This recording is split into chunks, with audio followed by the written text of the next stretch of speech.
This poem is called Bloody Sunday.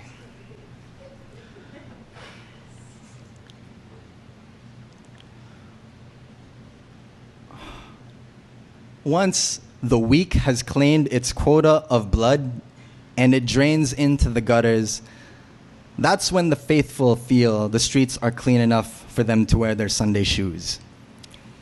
And every Sunday, I wonder if the pastor will bother for a eulogy this time for all the bodies that didn't live long enough to walk through church doors. But God forbid we get angry. Sundays aren't for rage. That's why we call it a rest day. Pull a blanket of the latest Sabbath sermon over your head, because if I can't see the bogeyman, he can't see me, even though you can hear the bullets in the barrel rattle with every footfall, even though he makes the news every damn day. Because the sermons are always the same, right? PowerPoint presentation grace, the kind that makes more sense in a Robert Kiyosaki self-help book than on a protest sign, the kind designed for and by the corporate-minded, yes, the kind more concerned with boardroom etiquette than death, the kind that says, be the change you want to see in the world, but doesn't give a fuck about the kill list, because, I mean, this is a political project that feeds on blood, so these men are vultures, but God forbid the pastor ruffles any feathers.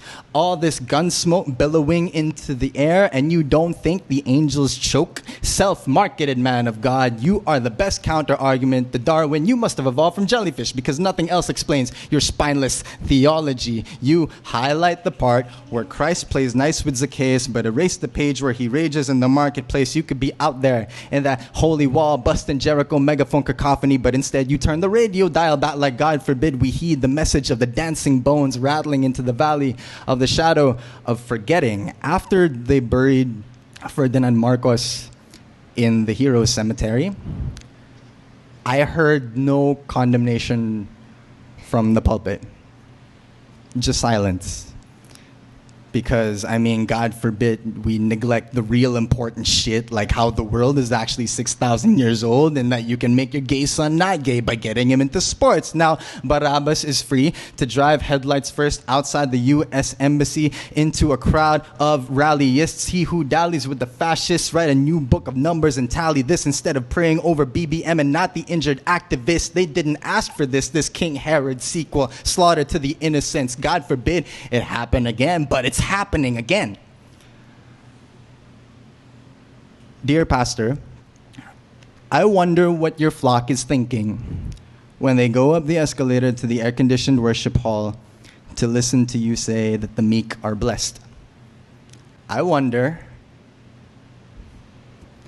if you know that the kingdom you're handing out real estate flyers for welcomes even those who thought they could find God in a gram of dust, in a shot of relief, in a land run by a president who speaks in tongues of firepower. Do you hear what this man is saying? That God sent him, that God will weep at his work, and God help any of the motherfuckers who stand in his way. What do you say to that? What do you say to that? I don't know. And I don't think I will know. Not until the blood seeps through church doors. And God forbid it stains anybody's Sunday shoes. Thank you.